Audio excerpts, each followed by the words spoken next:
Supreme court में केंद्र सरकार ने सोमवार को सोनम वांगचुक की तबीयत को लेकर अपडेट दी है। सरकार ने पर्यावरण कार्यकर्ता सोनम वांगचुक की तबीयत को लेकर कहा कि उनकी तबीयत एकदम ठीक है और वह बेहतर स्थिति में है।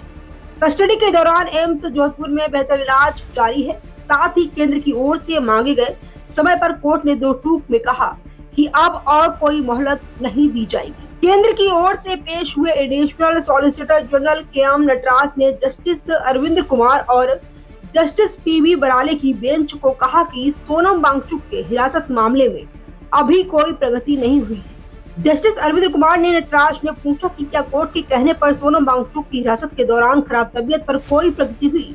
जस्टिस अरविंद ने पूछा क्या हुआ, कोई प्रगति हुई, क्या यह पूरा हो गया।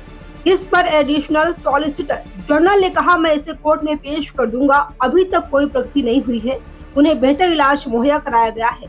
सोनम वांगचुक के वकील ने कहा कि उनकी हिरासत पर फिर से विचार कर यही सही समय है क्योंकि उनकी हालत लगातार खराब रह रही है।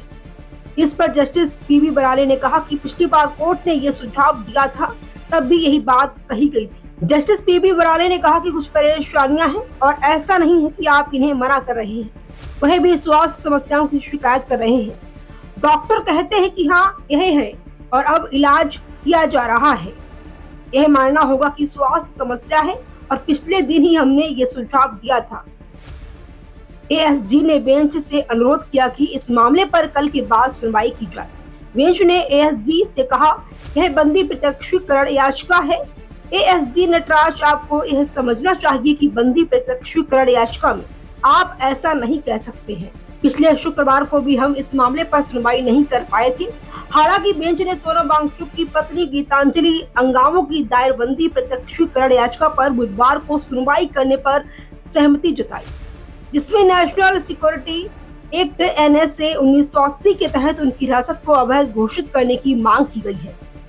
बेंच ने साफ किया कि अब और कोई मोहलत नहीं दी जाएगी।